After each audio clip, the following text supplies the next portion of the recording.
ચોમાસું ખેંચાતા દક્ષિણ ગુજરાત સહિત રાજ્યભરના ખેડૂતોમાં ચિંતાનું વાતાવરણ સર્જાયું છે।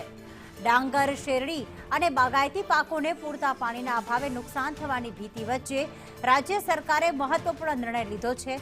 ખેડૂતોને રાહત આપવા ખેતી માટે હવે 10 કલાક વીજળી પૂરી પાડવામાં આવશે।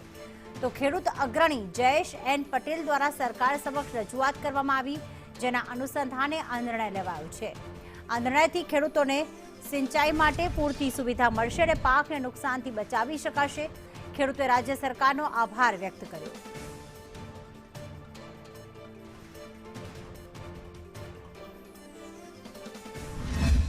આ વર્ષે વરસાદ ખેંચાયો છે, એને કારણે ખેડૂતો ચિંતાતુર છે। મુખ્ય પાણીનો સ્ત્રોત પાકમાં ખૂબ જ જરૂરી હતો અને ખેડૂતો અને ખેડૂત આગેવાનો, ખેડૂત સંગઠનો તરફથી સરકારશ્રીમાં અને માનનીય મુખ્યમંત્રીને રજૂઆત થઈ હતી કે જે 8 કલાક વીજળી આપવામાં આવે છે એને વધારીને 10 કલાક કરવી જોઈએ ને એના અનુસંધાનમાં આદરણીય મુખ્યમંત્રીશ્રી તરફથી સરકારમાં સૂચના થયા પછી ઉર્જા વિભાગે પરિપત્ર કર્યો છે અને 10 કલાક વીજળી આપવાની જે વાત સ્વીકારી છે, એને કારણે ખેડૂતોમાં ખૂબ જ આનંદની લાગણી છે।